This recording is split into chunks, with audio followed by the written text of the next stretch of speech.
Bonjour, c'est Virginie, je suis la cofondatrice de Spread et aujourd'hui, dans cette vidéo, j'avais envie d'aborder avec vous le sujet du parrainage. Je dis bien le sujet du parrainage parce que le parrainage n'est pas une simple fonctionnalité. Il faut vraiment voir le parrainage dans son ensemble et créer une vraie stratégie autour de ce dernier et pas juste se contenter de dire on va apporter à nos clients une fonctionnalité qui vont leur permettre de parrainer leurs amis. On a fait une petite liste d'une dizaine de conseils qui vont vraiment vous permettre de mettre en place votre programme de parrainage et que celui-ci soit vraiment viable dans la durée. Déjà, commençons avec deux conseils autour des lots. La principale chose que vous devez avoir en tête concernant les lots, c'est de chercher à faire plaisir à vos clients. Parce que parrainer ses amis, c'est un réel acte d'engagement.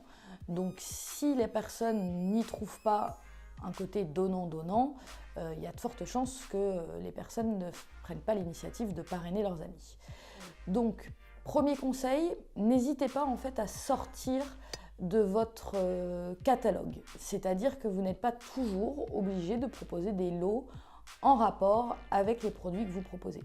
Vous pouvez tisser des partenariats avec d'autres marques, ce qui peut être une très bonne occasion de mettre en avant vos partenaires et avoir de la visibilité. On a l'exemple par exemple de Malitri qui n'a pas hésité dans son programme de parrainage à sortir totalement de son catalogue produit parce qu'il propose des lots et des récompenses comme des bouteilles de champagne, des bons d'achat chez Sephora et tout un tas d'autres produits. Deuxième conseil concernant les lots, toujours dans cette optique de faire plaisir, réfléchissez bien à la valeur des lots que vous allez proposer par rapport à votre panier moyen. Ça nous est déjà arrivé d'avoir un client qui avait un panier moyen à plus de 800 € et de proposer des lots d'une valeur d'entre 5 et 10 €. Donc très clairement, ce n'est pas quelque chose qui va inciter vos clients à devenir des ambassadeurs et à parrainer leurs amis. Donc essayez de trouver un juste milieu par rapport également à la valeur des lots. Maintenant, abordons 3 conseils autour de la communication autour de votre programme de parrainage.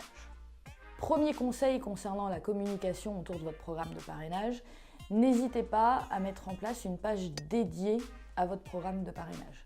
Cette page, au-delà d'avoir un effet de visibilité du programme, elle va également et surtout avoir un côté rassurant pour vos clients. Elle va vous permettre d'expliquer très clairement comment fonctionne votre programme de parrainage et puis vos clients vont pouvoir voir que le programme fonctionne et que des personnes l'utilisent vu qu'il est mis en avant sur votre site. Donc cette page dédiée à votre programme de parrainage est très importante. Deuxième conseil, n'hésitez pas à mettre en place ce qu'on appelle des widgets et notamment à mettre en place un widget par exemple sur la page de confirmation de commande. On a de nombreux clients où dès lors que la personne a terminé son achat et arrive sur la page de confirmation de commande, utilise un petit widget pied de page qui va leur permettre de leur mettre en avant le programme de parrainage en leur expliquant « Merci d'avoir passé commande sur le site ». N'hésitez pas à parrainer vos amis pour avoir des récompenses supplémentaires. Donc ce petit widget pas très intrusif et surtout qui ne pollue pas l'acte d'achat est un très bon moyen également de communiquer autour de votre programme de parrainage. Troisième et dernier conseil concernant la communication autour de votre parrainage, profitez des emails transactionnels. Des emails transactionnels comme par exemple la confirmation de commande sont des emails dans lesquels vous avez toute l'attention de vos clients.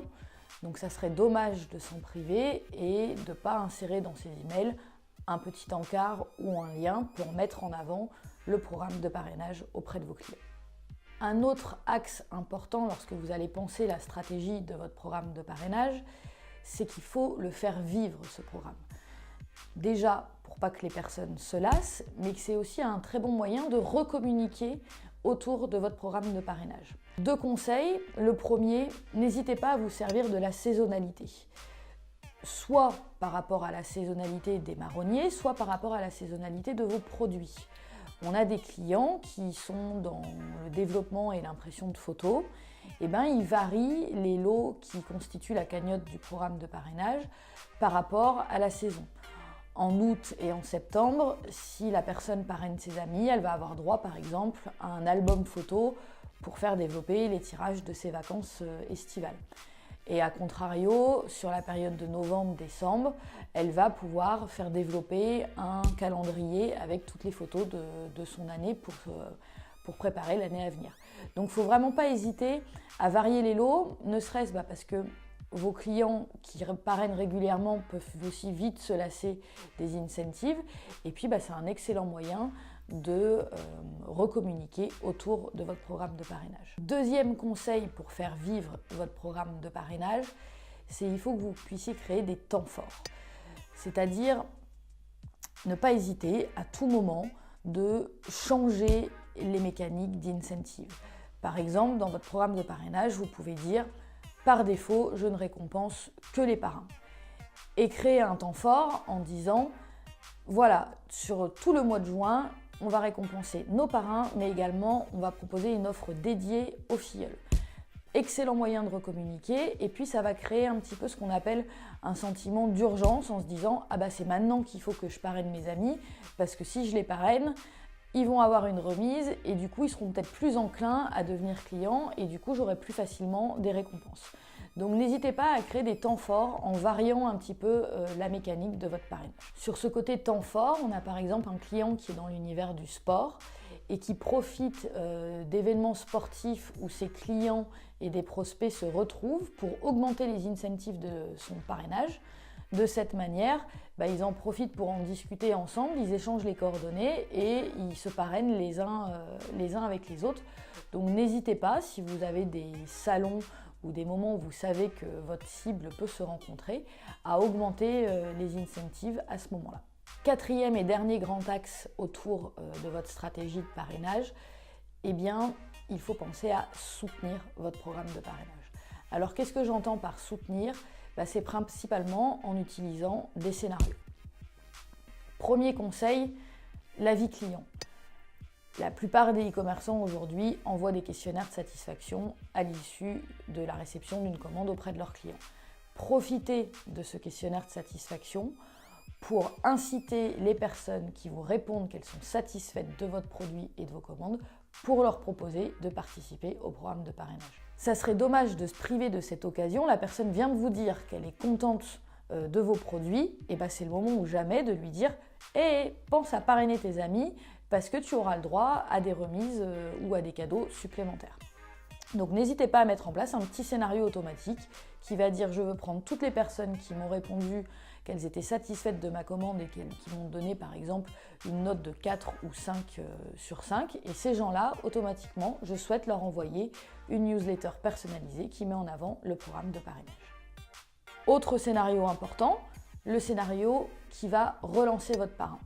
Donc là, c'est tout le côté un petit peu ludique et gamification de votre programme de parrainage. N'hésitez pas à mettre en place des scénarios où le parrain va se sentir un petit peu challengé. Par exemple, la personne vient de parrainer une personne, n'hésitez pas à lui envoyer un petit mail automatique qui va l'encourager pour parrainer un second ami ou même un troisième ami. Ou de lui dire « Allez, parraine encore 2 personnes et tu vas avoir accès au gros lot d'une valeur de 100 € dans ta cagnotte. » Donc ça va un petit peu challenger le parrain. Et également, n'hésitez pas à dire à votre parrain qu'il peut relancer aussi ses filleuls. Dernier conseil concernant votre programme de parrainage, on a parlé de soutenir les parrains, mais il faut également soutenir les filles. Mettez en place automatiquement, par exemple, un envoi de code promotionnel pour lui offrir les frais de port pour sa première commande. Ça va être des petites actions qui vont permettre justement d'augmenter et de faciliter l'acte d'achat auprès de vos filleuls et qui vont vraiment vous permettre du coup de rentabiliser plus facilement votre programme de parrainage. Voilà, j'espère que ces 10 conseils pour mettre en place votre programme de parrainage vous ont plu. Que dire en conclusion, à part que mettre en place un programme de parrainage, c'est forcément que du positif pour votre marque. Et quelques petits retours d'expérience, on s'est aperçu que la plupart des filleuls qui devenaient clients grâce à une invitation d'un parrain devenaient à leur tour derrière des propres parrains et donc des nouveaux ambassadeurs pour votre marque. Et surtout que le panier moyen des filleuls était plus élevé que votre panier moyen classique, tout simplement parce que le côté rassurant et parrainage joue et du coup ça incite plus facilement à l'acte d'achat. Voilà, si vous souhaitez en savoir plus, n'hésitez pas à télécharger notre livre blanc dédié au parrainage. Le lien est en commentaire de la vidéo et je vous donne rendez-vous pour une prochaine vidéo très bientôt. Au revoir!